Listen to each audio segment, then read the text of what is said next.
So I'm talking a lot about the thing today without engaging in the practice itself, because I wanted to bring up these two topics and really show the ways that I see them relating together. I think that both social emotional learning and mindfulness promote a feeling of awareness and an attitude that actually converts into action, where you use your senses to appreciate the surrounding environment, appreciate others.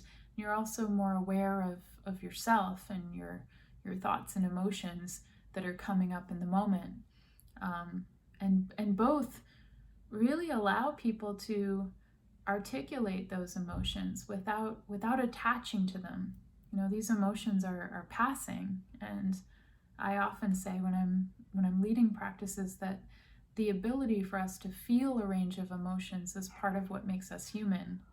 And just like characters in really well-developed stories, those characters experience a range of emotions within the tale that lets us trust them. We know them to be relatable because they have this range of emotions. It's how we choose our actions based on that awareness that is our ability to be agents in this world of action. So within mindfulness and also social emotional learning, there's a level of what many people would define as the embodied ethics. Like, okay, if I then get to make a choice, what choice should I make, or what are my values underneath? Both of these areas of development involve research, a lot of scientific research into the brain, into cognition, and also psychology. Mindfulness uses a lot of experiential practices. It would train based on the idea that your body is your experiential testing ground, and you should keep listening to the signals that your body is giving you. And an embracing of us being vulnerable and imperfect. So I think this is sometimes overlooked in the process. If you look at even the 5 competencies of the Castle framework, to be self-aware, self-managing, socially aware, having relationship skills, and forming responsible decision-making. Well, we have to be kind to ourselves in the process and really compassionate with ourselves and others, because we are fallible. But to be effective, sort of as Brene Brown says, having shame and guilt as part of the equation only blocks us from making positive choices and from really flourishing in our best human potential. So there's a lot of opportunity in learning to animate these worlds of social emotional learning and mindfulness.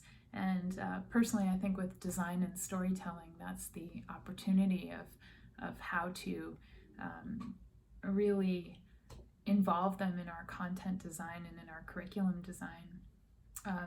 Common benefits of both include regulating emotions, down-regulating in order to process information, and familiarizing the self with the inner world, and also understanding each other as both social creatures and also creatures that might not be the same. We're not the same, and having a social emotional capacity and a level of mindfulness gives us deep gratitude for the diversity that makes up our differences. And when we think about systems, the systems with the greatest resilience are the ones that are the most diverse.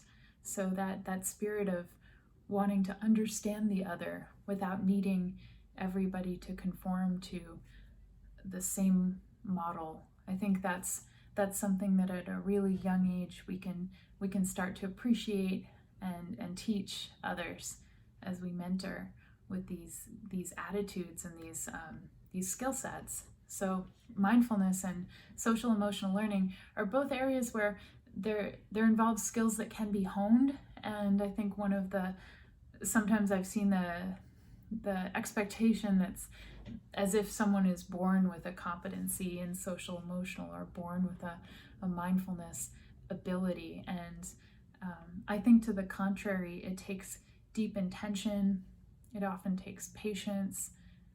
That patience can come more easily when there's a level of self-compassion and maybe even a sense of humor along with the trainings, because we start to see that these practices involve a landscape that can be challenging and scary. So I will say that there's fear involved sometimes with learning these practices, because what starts to happen is vulnerability comes up. We're sharing our emotions, and suddenly there's that fear that we're seen, and everybody wants to be seen and recognized and heard. But that's also intimidating, because it means there's something at risk, and if I'm showing myself to you, that's a form of trust, letting you see me, letting you respond.